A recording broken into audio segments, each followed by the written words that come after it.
कला के साथ हमारे जीवन का घनिष्ठ संबंध है। मानव जीवन से पृथक कर देने पर कला का महत्व खत्म हो जाता है। कुछ नए आयाम, कुछ नए रिश्ते और कला के प्रति जुड़ाव महसूस करने के लिए हम आपके सामने हैं एक अनूठी पहल के साथ। मैं हूं शेफाली दुबे और आप देख रहे हैं अभिव्यक्ति। अभिव्यक्ति स्टेज के माध्यम से हम एक मुलाकातों का सिलसिला शुरू कर रहे हैं आपके अपने पसंदीदा चैनल पोइट्री एंड यू पर, जहां हम कायम करेंगे एक अटूट रिश्ता कलाकार और उनकी कला के साथ। जानेंगे और समझेंगे उन्हीं की ज़ुबानी कि कैसे हर मनुष्य में एक कलाकार छुपा होता है, बस ज़रूरत होती है तो उसे एक सही दिशा देने की। इसी क्रम में आज मेरे साथ उपस्थित हैं mister Ashok Gupta, who is a trainer, NLP, speed reading counselor, and acclaimed author, and has even worked in an aerospace company. A multifaceted personality, I must say, sir. So, without further ado, let's know about him from him only. Hello, sir. Welcome to the stage of Abhivyakti. Thank you.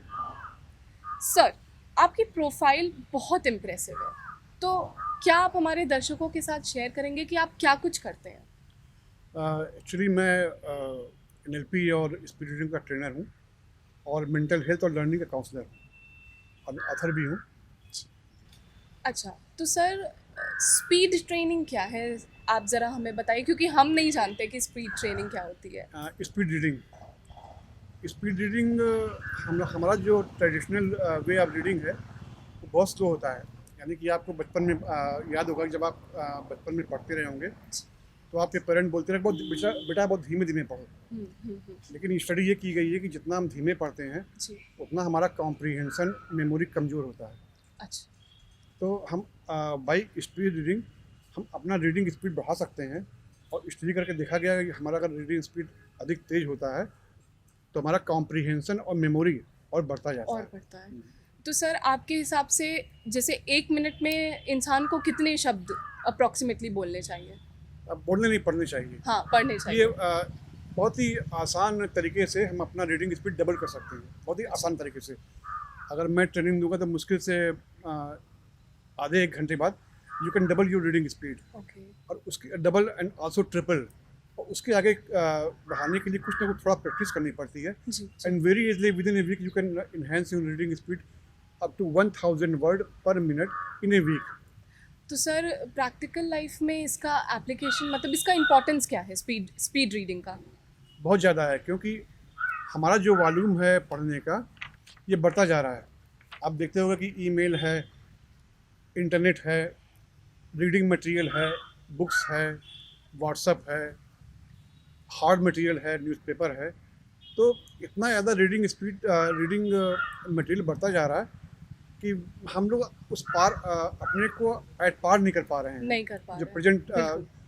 Present word है, present situation है, उस पर हमारा at par नहीं कर पा रहे हैं। This is the only way. तो सर ये तो हुई स्पीड ट्रेनिंग की बात। आप हमें ये बताइए आपकी जर्नी कैसे शुरू हुई as an author, that to a published one? Actually हमारे पर्सनालिटी में चेंज तब आया जब मैंने यहाँ से माइग्रेट किया, अमेरिका गया। उसके पहले मैं बहुत ही एक आम आदमी की तरह था, मिडिल क्लास फैमिली से। जब वहाँ जाके देखा हमने कि दुनिया कहाँ पहुँच रही है और हमारा इंडिया कहाँ पर है, जो हमारा यूथ है वो कहाँ पर है, जो इंडिया की जनरल पब्लिक है वो कहाँ पर है और वेस्ट कहाँ पर है। तो हमको लगा कि बहुत चेंज की ज़रूरत है। तो हमारे एक पर्सनालिटी में बहुत ही रिवोल्यूशनरी चेंज आया। मतलब मैं बहुत शाई था, दब्बू था, लोगों से बात नहीं कर पाता था। मतलब लोग मुझे कहते थे यार तुम कैसा आदमी हो। अपने दोस्तों के सामने जब मैं रहता था बिल्कुल चुप रहता था। तो जब मैं लोगों से बात करने लगा तो एक रिवोल्यूशनरी चेंज हमारे पर्सनालिटी में आया। तो उसके बाद से ये हैपनिंग शुरू हुई है। सो बेसिकली आप ये कहना चाहते हैं कि आपकी जो पर्सनालिटी है वो काफ़ी इन्हांस हुई इस चीज़ बहुत की ज़्यादा वजह से। इन्हेंस हुई। हाँ। सर आपको इतने सारे अवार्ड्स मिले हैं, तो आप मतलब ये सब कैसे शुरू हुआ, कैसे इतने अवार्ड्स मिले? कुछ आप हमें बताइए कि मतलब हमें क्या डायरेक्शन मिल सकती है उस चीज़ से। देखिए, जो आदमी का जो क्वालिटी होती है दैट इज़ मल्टी डायमेंशनल।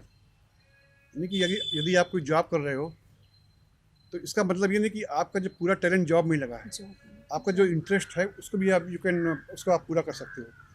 आपको लगे कि हाँ आप दूसरों को मोटिवेट कर सकते हो तो आप मोटिवेट कर सकते हो। आपको लगे कि आप कोई दूसरा काम कर सकते हो, राइटिंग कर सकते हो या और कोई क्रिएटिव वर्क कर सकते हो, तो आप उसको भी कर सकते हो। तो आपको बस अपना जो इनर फीलिंग है, जो आपका गोल है, जो डिज़ायर है, एम्बिशन है, उसको लाना है, सामने लाना है और उसके पर्सपेक्टिव में आपको आगे बढ़ना है। अगर आप ऐसा करोगे तो आपकी लाइफ बहुत सुखी रहेगी, बहुत कंटेंटेड रहेगी आपकी लाइफ। सर मतलब हमें सिर्फ एक चीज़ के पीछे नहीं भागना चाहिए, हमें मल्टीटास्कर होना नहीं चाहिए। नहीं, this is not my concern. मेरा मतलब कि अच्छा। आपको अपने आप को पहचानना है। पहचानना। What you want. आपका जो आप जिस लिए बाहर से आए हो, आप पृथ्वी में आप अवतरित हुए हो, तो आपका पर्पस क्या है, पर्पस क्या? आपका क्या इच्छा करती है करने की, आप क्या बनना चाहते हो, क्या करना चाहते हो, आपकी डिज़ायर क्या है, एम्बिशन क्या है, इसको पहचानना पड़ेगा आपको। बिल्कुल बिल्कुल। सर आपके आर्टिकल्स रेडिफ मेल और टाइम्स ऑफ इंडिया में पब्लिश हो चुके हैं, तो उन आर्टिकल्स के बारे में थोड़ा बताइए, मतलब उसमें क्या था? एक्चुअली जो मैंने देखा कि जो हमारी इच्छाएं पूरी नहीं हो पाती हैं, तो उसका एक सबसे बड़ा कारण होता है कि हमको जो हमारा इच्छाएं हैं, गोल हैं, वो प्रतीत नहीं होता, वो अपीयर नहीं होता कि वो अचीवेबल है कि नहीं है। है कि नहीं? अगर आपको लगे कि वो अचीवेबल है, आपके दिमाग में है कि हाँ आई कैन अचीव दैट, तो काफ़ी हद तक आपने जो पहला बाधा है उसको पूरा कर लिया होता है। That is called optimism. कि जो हम चाह रहे हैं बनना, जो अपने लाइफ में बनना चाह रहे हैं, करना चाह रहे हैं, तो उसको हमारे दिमाग में उसको ऑप्टिमिस्टिक है कि नहीं है, हम उसको अचीव करता हुआ इमेज में देख रहे हैं कि नहीं देख रहे हैं, देख रहे हैं कि थिंक कर रहे हैं कि नहीं कर रहे हैं, बिलीव कर रहे हैं कि नहीं बिलीव कर रहे हैं। This is the first mental step before you go for your goal. Goal. Exactly sir, positivity तो बहुत ज़रूरी है लाइफ में, ऑप्टिमिज्म बहुत हाँ, ज़रूरी है। पॉजिटिव थिंकिंग एक चीज़ है, but optimistic Optimism thinking that is different thing. Different है। यहाँ हम एक प्रोसेस लागू करते हैं जी जी। जो आजकल के हमारे लोगों में, हमारे युवाओं में, इनको पता नहीं होता कि हम सफलता के लिए जो पहला मेंटल स्टेप लेते हैं, मैं उसको क्या करूं, क्या लूं। क्या लूँ? This is the first step, right. First mental step to program your brain. Sir आगे मैं आपसे ये जानना चाहूँगी कि अगर आपको कुछ हमारे ऑथर्स को या हमारे बडिंग राइटर्स को कुछ टिप्स देनी हो, तो वो क्या होंगी और कैसे इंसान एक पब्लिश्ड ऑथर बन सकता है, उसके लिए क्या हमें स्टेप्स लेने चाहिए, क्या अच्छे स्टेप्स लेने चाहिए? पब्लिश्ड ऑथर बनने के लिए सबसे पहला जो स्टेप होना चाहिए, आपको अपना सब्जेक्ट चूज़ करना है कि आपका सब्जेक्ट क्या है। सब्जेक्ट क्या है? दूसरा क्या है कि उस सब्जेक्ट में आपका सब्जेक्ट क्या है। मानिए आपने साइकोलॉजी चूज़ किया है या सेल्फ हेल्प चूज़ किया, तो इसमें बहुत सब्जेक्ट हैं, बहुत एरियाज़ हैं, उसमें आपका एरियाज़ क्या है।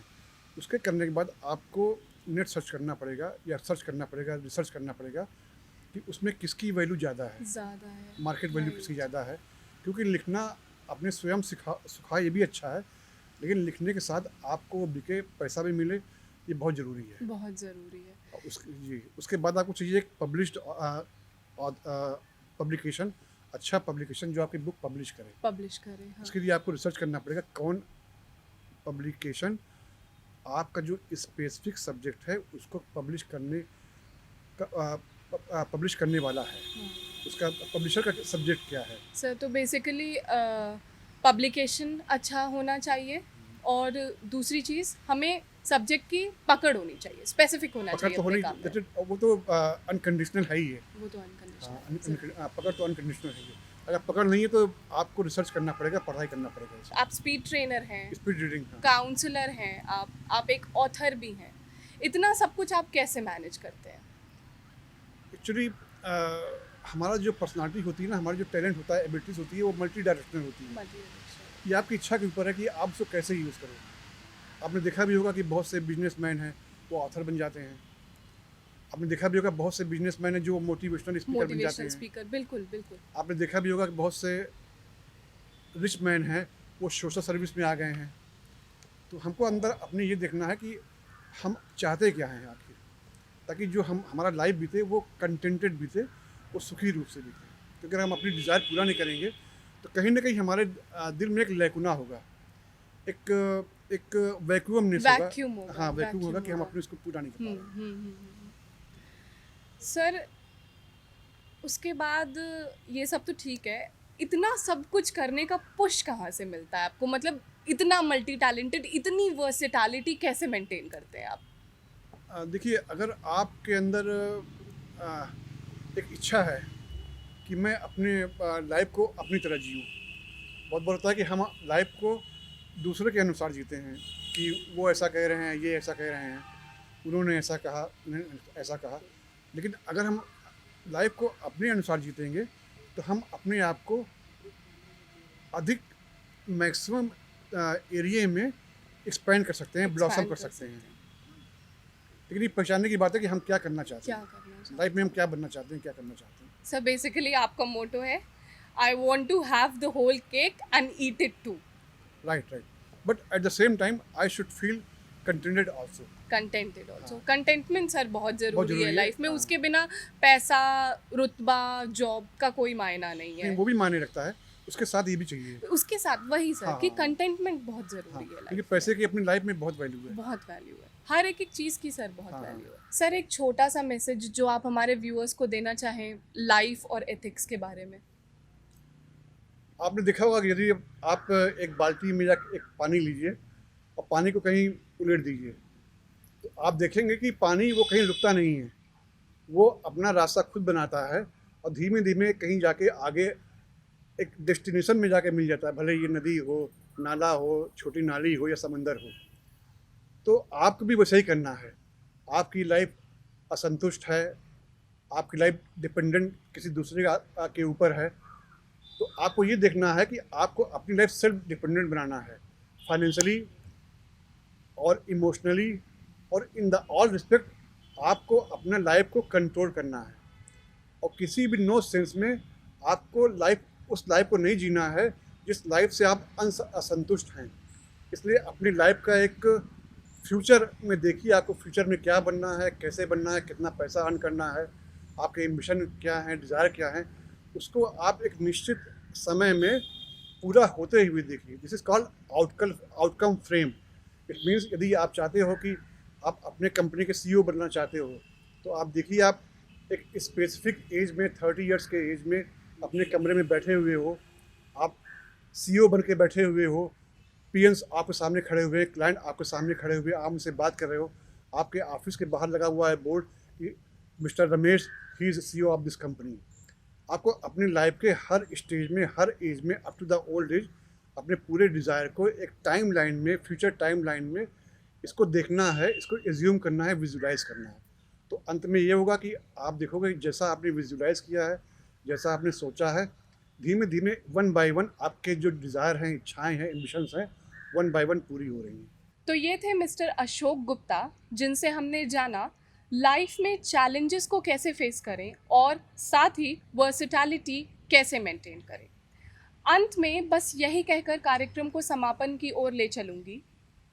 भीड़ में भी मुख्तलिफ नज़र आते हैं जनाब, कलाकार तो वो शख्सियत है जो अपनी कला से सोने को भी खरा कर दे।